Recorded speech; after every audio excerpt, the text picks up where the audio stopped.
గతంలో ఇదే రోజుకి 17 జిల్లాల్లో మాత్రమే కొనుగోలు ప్రారంభమైంది. ఈరోజు 25 జిల్లాల్లో కొనుగోలు జరుగుతూ ఉంది. గతంలో ఈ రోజుకి సేకరించినటువంటి ధాన్యం పోయిన ఇదే రోజున 9,30,00,000 మెట్రిక్ టన్నులు, 9.35 లక్షల మెట్రిక్ టన్నులు. కానీ ఈ సంవత్సరం 9.58 లక్షల మెట్రిక్ టన్నులు ఈ రోజుకి కొనుగోలు చేయటం జరిగింది. అందుట్లో 7,7.49 దొడ్డు రకాలు, 2.9 సన్నాలు. గతంలో ఇదే రోజుకి 2,060 కోట్లు మాత్రమే విలువ కలిగినటువంటి ధాన్యాన్ని కొనుగోలు చేశాం. ఈ సంవత్సరం 2,222 కోట్ల రూపాయలు కొనుగోలు చేయటం జరిగింది ఈ రోజుకి. అదేవిధంగా రైతుకు చెల్లించింది గతంలో ఇదే రోజున కేవలం 422 కోట్లు మాత్రమే. కానీ ఇప్పుడు ఈ రోజుకి ఈ ప్రభుత్వం చెల్లించింది 622 కోట్లు. గతంలో బోనస్ అనేది లేదు, కానీ మేము ఇప్పుడు సన్న రకాలన్నిటికీ కూడా 500 రూపాయలు బోనస్ ఇస్తున్నాం. బోనస్ చెల్లింపు కూడా మొదలైంది. కాబట్టి దయచేసి ఇన్ని వాస్తవాలను కళ్ళ ముందు పెట్టుకొని అధికారం కోల్పోయినటువంటి రాజకీయ పార్టీ ఒకటి, అధికారం కావాలనుకొని కేంద్రంలో ఉన్నటువంటి పార్టీ ఒకటి, ఆ ప్రబుద్ధులు ప్రతిరోజు రైతు యొక్క ఆత్మస్థైర్యాన్ని దెబ్బతీయడానికి ప్రయత్నం చేస్తున్నారు. దురదృష్టం వాతావరణం కూడా అక్కడక్కడ చిరుజల్లులు పడటం, ఈ యొక్క మొదటి రోజు నుంచే ఈ నెల మొదటి వారం నుంచే దీపావళి అయిపోయాకనే హార్వెస్టింగ్ మొదలైంది.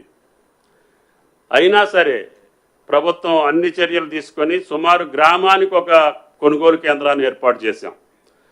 తెలంగాణలో ఎన్ని రెవెన్యూ గ్రామ పంచాయతీలు ఉన్నాయో కుడి ఎడంగా అన్ని గ్రామ పంచాయతీల్లో కూడా కొనుగోలు జరుగుతుంది. ఉత్పత్తి పెరిగింది, అదేవిధంగా కొనుగోలు పెరిగింది, పేమెంట్లు పెరిగినాయి. అయినా సరే ధాన్యాన్ని 17% మాయిశ్చర్కి అమ్మాలి అంటే రైతు పొలంలో నుంచి తీసుకొచ్చి రోడ్డు మీద ఆరబోసుకోవాలి. 3-4 రోజులు ఆరబోస్తే తప్ప మాయిశ్చర్ 17%కి రాదు. అదేవిధంగా బయటికి ఓపెన్ మార్కెట్లో అమ్ముకోవటానికి ఆరబోయాల్సిన పని లేదు. ఆ ఆరబోసిన రైతుల దగ్గరికి పోయి వీళ్ళు కాకిగోలు చేసే ప్రయత్నం చేస్తున్నారు.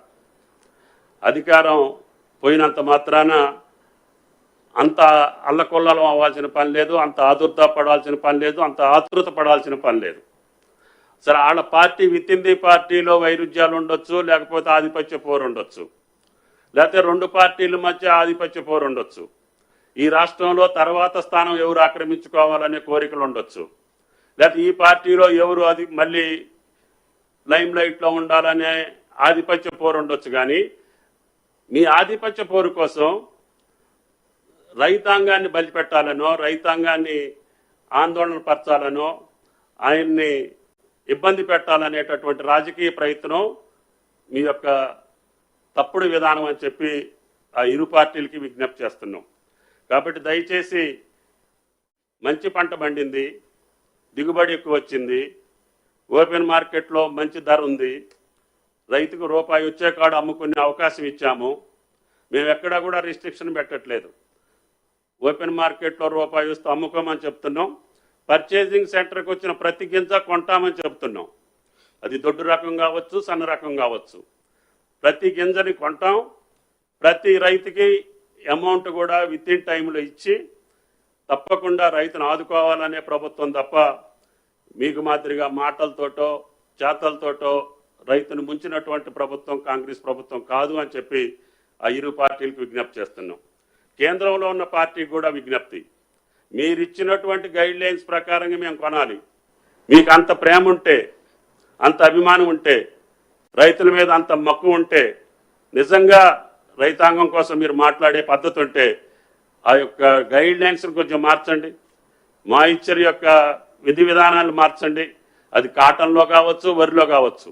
ఆ ప్రయత్నం చేయకుండా అన్ని రాష్ట్రాల కంటే ఎక్కువ పంట పండించినటువంటి తెలంగాణ రైతుని ఈరోజు మీరు ఆగం చేయాలని ముందుకొస్తే అది మీ వినాశనానికి తప్ప వేరేది కాదు అని చెప్పి ఆ ఇరు పార్టీ నాయకులకి విజ్ఞప్తి చేస్తున్నాం.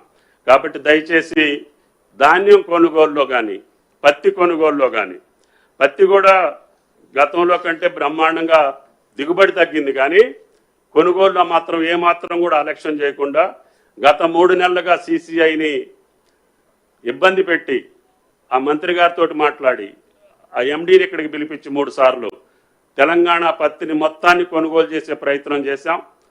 పెద్ద ఎత్తున పత్తి కొనుగోలు కూడా జరుగుతుంది. ఎక్కడైనా ఏదైనా టెక్నికల్గా సమస్య వస్తే రైతులకు కూడా మేము విజ్ఞప్తి చేశాం. దయచేసి మీకు ధర కావాలంటే మా ఇచ్చర్ మెయింటైన్ చేసుకోండి, వాతావరణం కూడా మీకు అనుకూలంగా ఉంది, తప్పకుండా తెలంగాణ రైతాంగం పండించినటువంటి ప్రతి పంటని కొనుగోలు చేస్తామని చెప్పి విజ్ఞప్తి చేస్తూ, రాజకీయ పార్టీలు ఎప్పుడు కూడా రైతును బలిపశువు చేసే విధానానికి పాల్పడొద్దు. మీ రాజకీయ లక్ష్యాలు ఛేదించాలంటే వేరే మార్గాలు ఉంటాయి. ప్రభుత్వం వాస్తవంగా తప్పు చేస్తే మీ తప్పును మేము సర్దిద్దుకోవటానికి మేము సిద్ధంగా ఉన్నాం. కానీ ఇన్ని ప్రయత్నాలు చేసి దేశంలో ఎక్కడా లేనటువంటి విధంగా ఈనాడు వ్యవసాయ బడ్జెట్ని పెంచి సుమారు 47,000 కోట్లు, ఏ బడ్జెట్లో కూడా ఈ రాష్ట్రంలో ఈ దేశంలో అంత పెద్ద మొత్తాన్ని కేటాయించినటువంటి రాష్ట్రం లేదు. అటువంటి రాష్ట్రాన్ని పట్టుకొని కష్టపడ్డటువంటి రైతుని మీరు కన్నీళ్లు పెట్టియాలని చెప్పో, లేకపోతే కృత్రిమమైనటువంటి కార్యక్రమాలు నిర్వహించి తాత్కాలికంగా మీరు శునకానందం పొందొచ్చు, అది మంచిది పద్ధతి కాదు రాజకీయ పార్టీలకి అని చెప్పి విజ్ఞప్తి చేయదలుచుకున్నాం. కాబట్టి దయచేసి మేము అన్నటువంటి ప్రతి మాట రైతుకు సంబంధించి 2 లక్షల రుణమాఫీ చెప్పాం. అది ఆగస్టు 15కి 2 లక్షల లోపు ఉన్నటువంటి వాళ్ళందరికీ చేశాం. 2 లక్షల పైన ఉన్నటువంటి వాళ్ళకు కూడా రేపు రైతు సదస్సులో మిగిలినటువంటి వాళ్ళకి ఎప్పుడు ఇస్తాం, ఏ రకంగా ఇస్తాం, మొట్టమొదటి సంవత్సరంలోనే మేము తప్పకుండా రుణమాఫీ పూర్తి చేస్తామని చెప్పి కూడా ముఖ్యమంత్రి గారు కేబినెట్ నిర్ణయించుకున్నాం. తప్పకుండా ఆ కార్యక్రమాన్ని కూడా పూర్తి చేసే బాధ్యత మాది. దాని తర్వాత రైతు భరోసాకు కూడా సబ్ కమిటీ నివేదిక వచ్చిన తర్వాత తప్పకుండా రైతు భరోసాను కూడా కంటిన్యూ చేయాలనేది మా ప్రభుత్వం యొక్క లక్ష్యం. అంతేకాకుండా పంట బీమాని కూడా ఈ సంవత్సరం కేబినెట్లో చర్చించి ఏ పంట అయినా సరే, ఏ రైతు అయినా సరే నష్టపోతే తప్పకుండా రైతును ఆదుకోవాలి. అవసరమైతే ఆ రైతుల యొక్క ప్రీమియం కూడా రాష్ట్ర ప్రభుత్వం భరాయించి అకాల వర్షాలకో ప్రకృతి వైపరీత్యాలకో నష్టం జరిగితే ఆ పంట నష్టం వచ్చేటట్టుగా రైతును ఆదుకోవాలన్న ఏకైక ప్రభుత్వం భారతదేశంలో తెలంగాణ ప్రభుత్వం. ఇన్ని కార్యక్రమాలు చేస్తున్నటువంటి ప్రభుత్వం, గతంలో వాళ్ళు ఎగవేసినటువంటి రైతు బంధుని చెల్లించినటువంటి ప్రభుత్వం, అదేవిధంగా అన్ని డిపార్ట్మెంట్లో ఉన్నటువంటి బాకీల్ని తీర్చి కొత్త విధానానికి పోతా ఉన్నాం. కాబట్టి దయచేసి తెలంగాణ రైతుని ఇబ్బంది పెట్టేటటువంటి మీ రాజకీయ క్రీడ మానేయమని చెప్పి ఆ రాజకీయ పార్టీలకు విజ్ఞప్తి చేస్తున్నాం. Thank you. శ్రీధర్ బాబు గారు మాట్లాడవలసిందిగా కోరుతున్నాం.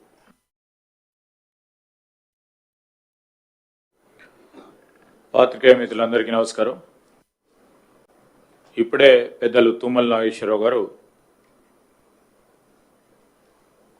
ఈ రోజు వరకు కొనుగోలు విషయంలో, వరి కొనుగోలు విషయానికి సంబంధించిన అనేక అంశాలు మీ దృష్టికి తీసుకురావటం జరిగింది. ఒక ప్రక్కన టీఆర్ఎస్ పార్టీకి సంబంధించిన నాయకులు హరీష్ రావు గారు, ఇంకో ప్రక్కన కేటీఆర్ గారు వారి ప్రభుత్వ హయాంలో 10 సంవత్సరాల కాలం పాటు రైతులకు అన్యాయం చేసి వచ్చిన అవకాశాన్ని సద్వినియోగపరచుకోకుండా, రైతులకు మేలు చేయకుండా మొసలి కన్నీరు కారుస్తూ రైతులను రెచ్చగొట్టే ప్రయత్నం చేస్తూ ఉన్నారు. మేము హరీష్ రావు గారికి చెప్తా ఉన్నాం, ప్రభుత్వం ఏర్పడ్డ తర్వాత మా యొక్క సంకల్పన, మరి వ్యవసాయ శాఖ మంత్రి గారు తుమ్మల నాగేశ్వరరావు గారు కానీ, మా ముఖ్యమంత్రి రేవంత్ రెడ్డి గారు రైతులకు ఇచ్చిన ప్రతి మాటను నిలుపుకునే ప్రయత్నంలో మా కొన్ని ఆర్థికపరమైన ఇబ్బందులు ఉన్నప్పటికీ ఆర్థిక వ్యవస్థను ఇష్టారాజ్యంగా అడ్డగోలుగా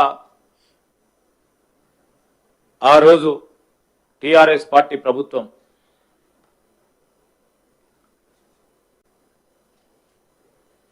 అస్తవ్యస్తంగా చేసి మా పైన ఆ లెగసీని వదిలిపెట్టిన నేపథ్యంలో కూడా నిధులను సమకూర్చే ప్రయత్నంతో ఒకటి రుణమాఫీ కానీ రైతుకు కావాల్సిన సౌకర్యాలను ఏర్పాటు చేసుకుంటూ ముందుకెళ్తా ఉన్నాం. అదేవిధంగా మీరేం చింత పడనక్కర్లేదు, ముసలి కన్నీరు కార్చనక్కర్లేదు హరీష్ రావు గారు. మేము ఏదైతే మాట చెప్పామో 500 రూపాయలు బోనస్ విషయంలో ఖచ్చితంగా కూడా సన్న రకాలు పండించిన రైతు సోదరుడికి బోనస్ ఖచ్చితంగా ఇవ్వటం జరుగుతుంది. ఇప్పుడే లెక్కల ద్వారా పెద్దలు చెప్పినట్టు ఇప్పటి వరకు ఎంతవరకు మేము రైతు సోదరులకు డబ్బులు ఇవ్వటం జరిగింది. అదే గత సంవత్సరానికి పోల్చి చూసిన తరుణంలో ప్రధానంగా చెప్తా ఉన్నాం, ఈ వానాకాలం పంటకి ఈ రోజున గత సంవత్సరం 2000 కోట్లు రైతులకు మీరు అందజేస్తే ఇదే 2300 కోట్ల రూపాయల వరకు రైతు సోదరులకు అందించడం జరిగింది. ఇంకా 300-400 కోట్ల రూపాయలు మేము ఎక్కువగా రైతు సోదరులకు అందించడం జరిగిందని వ్యవసాయ శాఖ మంత్రి గారు స్పష్టంగా కూడా చెప్పడం జరిగింది. బోనస్కు సంబంధించి బోనస్ ఇస్తలేరు, రైతులను రెచ్చగొట్టే ప్రయత్నం చేస్తా ఉన్న మిత్రులకు తెలియజేస్తా ఉన్నాం.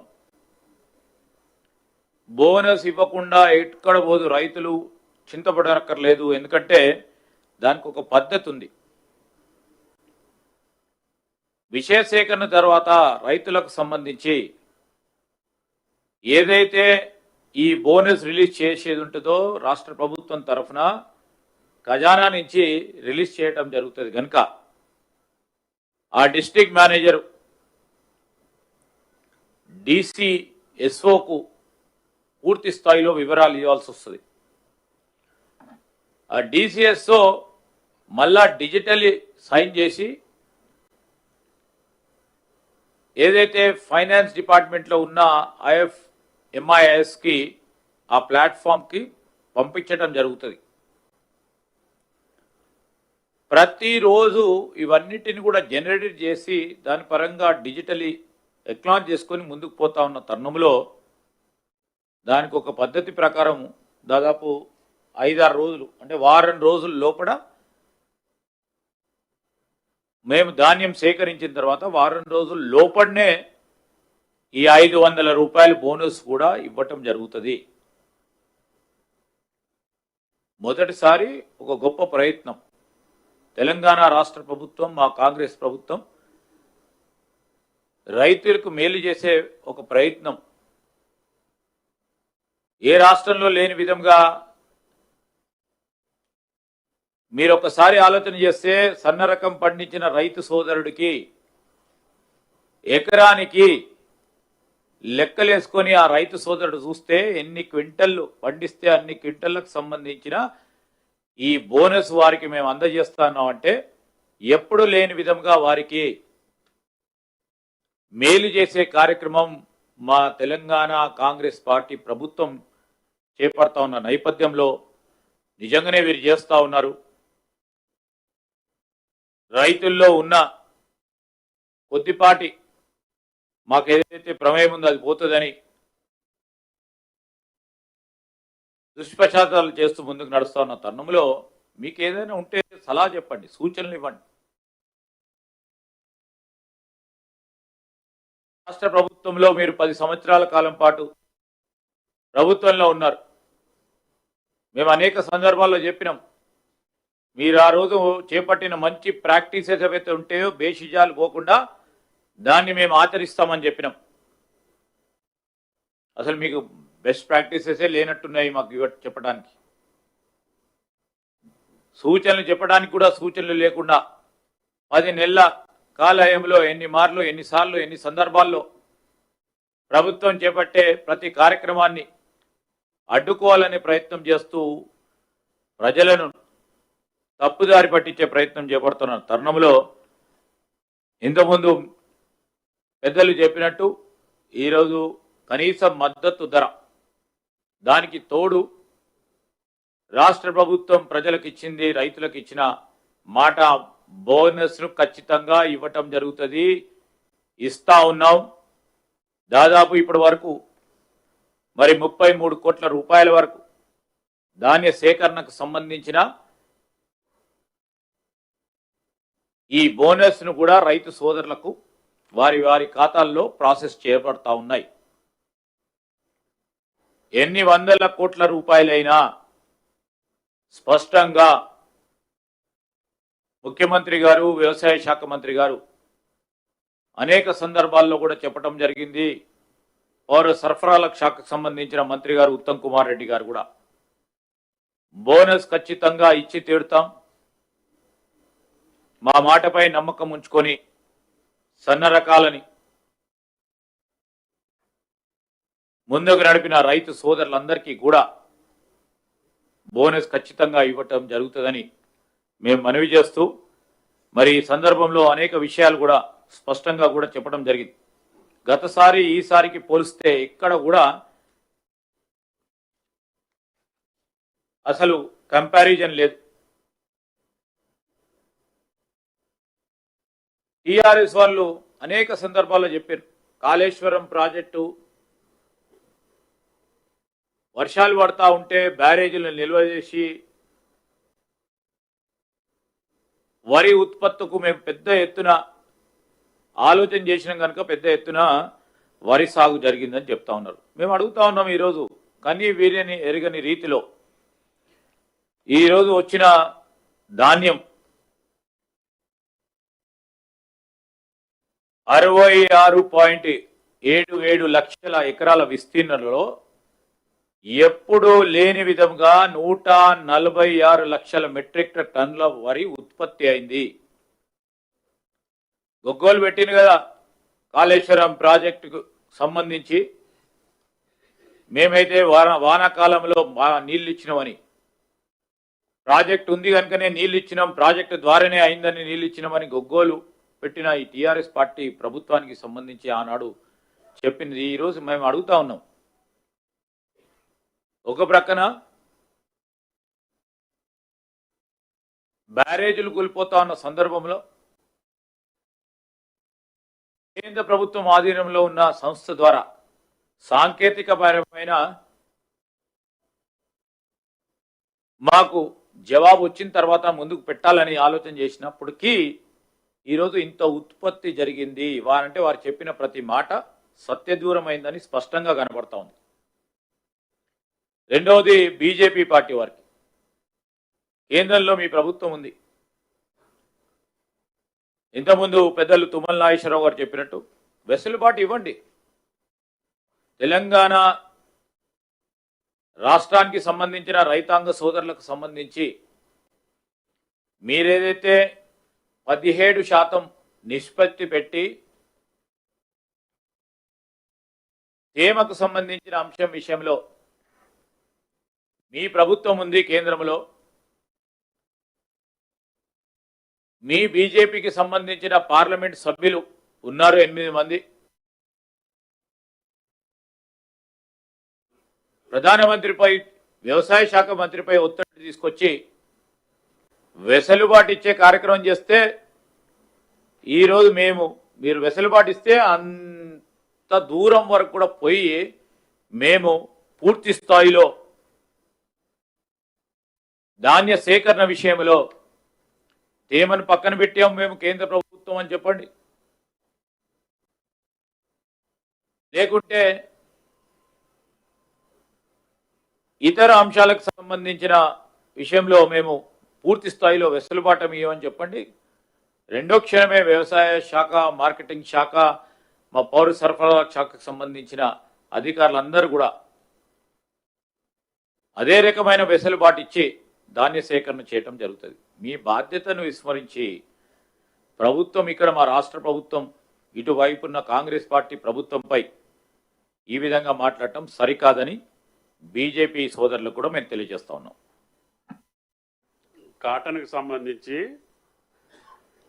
గత సంవత్సరం 24 లక్షల మెట్రిక్ టన్నులు కొనుగోలు చేస్తే పంట పండిస్తే ఈ సంవత్సరం 25.5 లక్షల మెట్రిక్ టన్నులు ఉత్పత్తి వస్తుంది.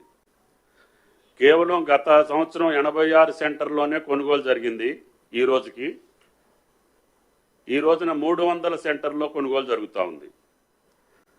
సేకరించిన పత్తి కూడా 15,859 మెట్రిక్ టన్నులు గత సంవత్సరం ఈ రోజుకు చేస్తే ఈ రోజున 1,34,621 మెట్రిక్ టన్నులు కొనుగోలు చేయడం జరిగింది.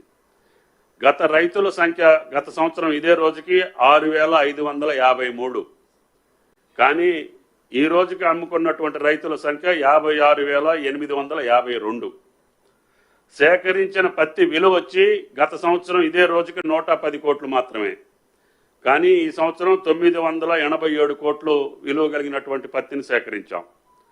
రైతులకు చెల్లించిన గతంలో ఇదే రోజున 8 కోట్లు మాత్రమే. కానీ ఇప్పుడు 110 కోట్లు రైతులకు వెళ్ళింది.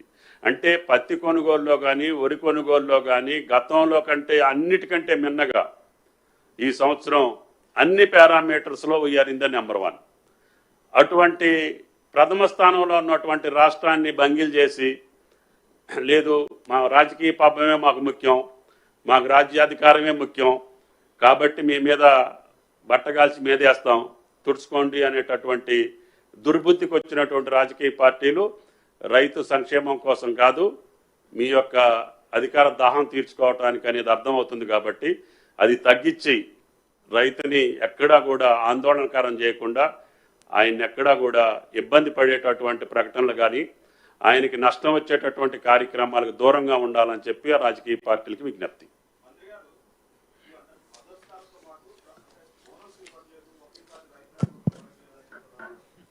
అదేనండి, మద్దతు ధర ఏమో కార్పొరేషన్ డైరెక్ట్గా ఇచ్చేస్తుంది. అక్కడే బోనస్ వచ్చి ప్రభుత్వ ఖజానాలోంచి వెళ్ళాలి.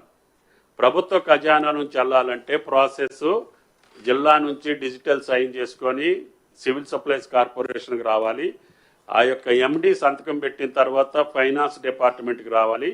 ఫైనాన్స్ దగ్గర నుంచి మళ్ళీ ట్రెజరీకి వెళ్ళి ట్రెజరీ దగ్గర నుంచి ఆయన ఖాతాలోకి వెళ్ళాలి. ఆ ప్రాసెస్కి 3-4 రోజులు టైం పడుతుంది.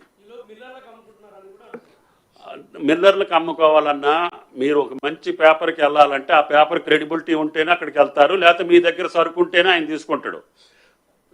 వ్యాపారస్తులు కూడా రైతు కూడా మాకు ఎక్కడ రూపాయి ఇస్తే అక్కడ అమ్ముకుంటామండి.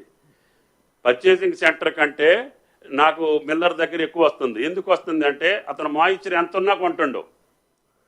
మీరు 17% వస్తేనే మీరు కొంటారు.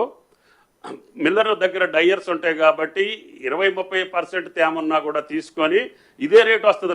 నేను ఎండబెట్టుకుంటే నాకు 10 కేజీలు తగ్గుద్ది క్వింటాల్కి. అది నేను క్యాలిక్యులేట్ చేసుకొని అమ్ముకుంటున్నా. అంటే రైతుకు ₹1 మంచిగా రావటం మీకు ఇష్టం లేదు. నో రిస్ట్రిక్షన్స్, రైతు ఎక్కడైనా అమ్ముకోండి, మీకు ₹1 రావాలని చెప్తున్నాం. బయట ఎక్కడైనా డిస్ట్రెస్ స్పేస్ ఉంటే అన్నీ మేము కొంటామని చెప్తున్నాం. 1,53,00,000 బియ్యం కొనటానికి కూడా వీఆర్ రెడీ. కానీ రైతుని మట్టికి నష్టపెట్టాం. రైతుకి మార్కెట్లో వస్తే ఆడు ఇతర రాష్ట్రానికి వెళ్ళి అమ్ముకున్నా కూడా వీఆర్ రెడీ. ఇతర దేశానికి మీరు ఏమన్నా సప్లై చేయదలుచుకుంటే కూడా చేయండి, రైతుకు లాభం వచ్చేటట్టుగా వీఆర్ రెడీ.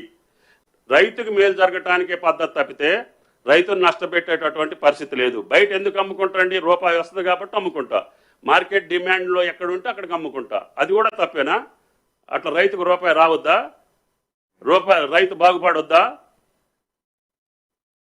అది కూడా దానికి అర్థం లేకుండా మాట్లాడేటటువంటి పార్టీలకి వత్తాసు పలికితే ఇబ్బంది అవుతుంది.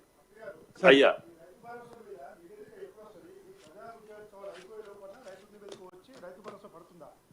బట్టి గారిని అడగాలి, చైర్మన్ గారు. ఆయన రైతు బంధుకు సంబంధించి ఒకటే గొగ్గోలు పెడతా ఉన్నారు కదా టీఆర్ఎస్ వాళ్ళు. 2019లో వారు కూడా రైతు బంధు ఇవ్వలేదు. మనం ఇచ్చాం ఆ అమౌంట్, మనం ఇచ్చాం 7,660 కోట్లు. ఆ అమౌంట్ను కూడా మా ప్రభుత్వం వచ్చిన తర్వాత డిస్పర్స్ చేయటం జరిగింది. ఈరోజు స్పష్టంగా అసలు రైతు అనేవాడికి రైతు బంధు ఇవ్వాలనే ఒక ఆలోచన చేస్తా ఉన్న తరుణం ఇది. రైతుకు మేలు చేయాలి, రైతుకు ప్రోత్సాహం చేయాలనే ఆలోచన చేస్తా ఉన్న ప్రభుత్వం ఇది. రైతు కాని వాళ్ళకు మీరు ఇవ్వమంటే గుట్టలకు, చెట్లకు, రియల్ ఎస్టేట్ వ్యాపారులకు ఇవ్వాలని అనుకున్న వాళ్ళు చేసిన తరుణం అది. ఈరోజు స్పష్టంగా చెప్తాను రైతులకు, ఒకసారి మీరు ఆలోచన చేస్తే బోనస్ ఇస్తా ఉంటామంటే బోనస్ ఒక్క ఎకరానికి ఎన్ని క్వింటల్ పడతాయి, అన్ని క్వింటల్లకు సంబంధించి ఇంటూ 500 వేసుకోండి. 12 నుంచి 15,000 పై చిలుకు ఈరోజు బోనస్ రూపేణా వారికి అందజేస్తా ఉన్నాము. దాన్ని రైతులు అయితే గుర్తిస్తా ఉన్నారు, కానీ సోయలేని టీఆర్ఎస్ వాళ్ళు మేము గుర్తించాం దాన్ని అంటే మేమేం చెప్పలేం. సార్ సన్నఓట్లది సిఎంఆర్ విషయంలో ఇక్కడ రైస్ మిల్లర్లు నిరసన తెలుపుతున్నారు కాబట్టి సన్నాల విషయంలో పక్క రాష్ట్రాలకు సిఎంఆర్ చేయించే అవకాశాలు ఏమైనా ఉన్నాయా సార్? వాళ్ళ 3 మెయిన్ డిమాండ్స్ ఉన్నాయి. 67% recovery, bank guarantee, 10% bank guarantee, ఇంకా మిల్లింగ్ ఛార్జెస్ పెంచాలని వాళ్ళ 3 ప్రధాన డిమాండ్స్ ఉన్నాయి. అసోసియేషన్స్ తోటి మాట్లాడటం జరిగింది మొన్న. ఉత్తమ్ గారు, నేను, సారు, దే ఆర్ అగ్రీడ్. 1-2 జిల్లాలు కొంచెం డిలే అయింది, వాళ్ళు కూడా ఒప్పుకున్నారు. మేము యథాతిథిగా పాత పద్ధతిలోనే మేము తీసుకుంటామన్నారు. ఓవర్ డిఫాల్టర్స్ ఉన్నాటికి మట్టికి తగ్గిస్తున్నారు. రైస్ మిల్లర్స్ అందరూ కూడా వాళ్ళ యాజమాన్యాలు వచ్చి వాళ్ళ అసోసియేషన్స్ ఒప్పుకొని అక్కర్లేదు మీరు బయటికి పంపించాల్సినంత పరిస్థితి రానియం, మేము చేస్తామని చెప్పి ఒప్పుకున్నారు. కాబట్టి నిన్న మొన్న అంతా ఫాల్ ఇన్ లైన్. ఫస్ట్ వీక్లో స్టార్ట్ అయినటువంటి కొనుగోళ్లు ఇప్పుడు సక్రమైన దారిలో పడ్డది. ఎక్కడా కూడా మీకు ఇబ్బంది రాదు.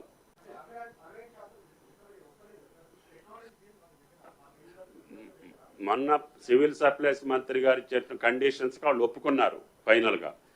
ఆ ఒప్పుకున్నటువంటి గవర్నమెంట్ పాత పద్ధతుల్లోనే మేము చేస్తామని చెప్పి కొన్ని వాళ్ళకి ఎగ్జామ్షన్స్ ఇచ్చారు. బ్యాంక్ గ్యారంటీలు 100% వద్దు, 10% ఇవ్వండి, మిల్లింగ్ ఛార్జెస్ పెంచడం, ఇటువంటి వెసులుబాటు అంతా ఇచ్చిన తర్వాత they are in the line. Sir, ఈ రైతు బంధు అనేది ఇన్ని ఎకరాల వరకు ఇస్తామనేది నాకు క్రాఫ్ ఏమన్నా పెట్టగలుగుతున్నారు సార్? సబ్ కమిటీలో రావాలి, సబ్ కమిటీ రిపోర్ట్లో వస్తుంది అది. మంత్రి గారు, శేర్బాబు గారు, ఈరోజు వికారాబాద్ లగ్చర్ల ఘటన సంబంధించి ఇప్పుడే సంగారెడ్డి జైల్లో ఉన్న రైతుల దగ్గర కేటీఆర్ వెళ్ళాడు. నిన్న తెలంగాణ భవన్కి ఆ లంబాడి మహిళా రైతులు కూడా వచ్చి తమ గోడును వెళ్ళబోసుకుంటున్నారు. మీరేమో బీఆర్ఎస్ పార్టీ వర్కింగ్ ప్రెసిడెంట్ కేటీఆరే కుట్ర పన్నారని చెప్పి మీరు ఆరోపిస్తున్నారు, మేము కాంగ్రెస్ పార్టీ కానీ ప్రభుత్వం కానీ. ఇప్పుడు ఆరోపణ కానీ వాస్తవాలు మాట్లాడితే ఆరోపణలు కావు. స్పష్టంగా చెప్తా ఉన్నాం. మీరు ఒకసారి వీడియో చూస్తే మాజీ శాసనసభ్యులు మేము ఎవరైనా వస్తే కొడతాం, కొట్టి తీడుతాం, బుద్ధి చెప్తామని చెప్పింది వారా? మేము ప్రభుత్వ అధికారులను తరిమి కొడతాము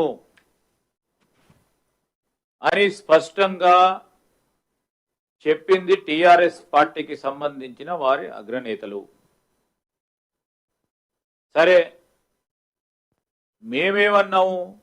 ప్రభుత్వ అధికారులకు సంబంధించి భయాందోళనకు గురి చేసి చితుకబాది చంపే ప్రయత్నం చేయటం ప్రజాస్వామికంగా దాన్ని మీరు ఖండించకుండా ఆహ్వానం పలుకుతూ, స్వాగతం పలుకుతూ, సంఘీభావం తెలియజేస్తా ఉన్న తరుణం రాష్ట్ర ప్రజలందరూ కూడా చూస్తూ ఉన్నారు. మేము స్పష్టంగా చెప్పడం జరిగింది, అమాయకులైన ఆ గిరిజన రైతు సోదరులకు సంబంధించి వారికి ఉన్న అనుమానాలు కానీ, వారికి ఉన్న ఆలోచనలు కానీ, వారి అభిప్రాయాలను తెలుసుకునే ప్రజాస్వామికమైన పద్ధతిలోనే పోతాం రాబోయే కాలంలో కూడా. వారిని అడ్డుపెట్టుకొని దాదాపు 15-16 మంది ఆ ప్రాంతంలో రైతు కాని వాళ్ళు కూడా బండలు విసరడం, వాళ్ళని అరెస్ట్ చేస్తే వాళ్ళని అక్కడ పోయి పరామర్శించడం జరుగుతూ ఉన్న సందర్భాన్ని ప్రజలందరూ కూడా గమనించాలి. పాత్రికేయ మిత్రులు కూడా ఆలోచన చేయాలని కోరుతా ఉన్నా. ఒక కలెక్టర్ పైన దాడి, ఒక గ్రూప్ 1 ఆఫీసర్ పైన దాడి, చంపే ప్రయత్నం జరిగిందా లేదా స్పష్టంగా మేం చెప్పడం కాదు, టీవీలలో కనబడ్డాయి. ప్రజాస్వామిక పద్ధతిని అవలంబిస్తూ ముందుకు నడిచినాం తప్ప వాళ్ళను బలవంతంగా మీరు ఈరోజు దీనికి ఒప్పుకోవాలని చెప్పడం జరగలేదు. కలెక్టర్ గారు పోయి వారి అభిప్రాయ సేకరణ భాగంలోనే వారికి ఎక్కడికి వెళ్ళటం జరిగింది. బుల్డోజ్ చేసి మేము ఈ విధంగా చేస్తున్నామని ఎక్కడ కూడా చెప్పలే. ఈ రోజు కూడా చెప్తా ఉన్నాం మేము స్పష్టంగా.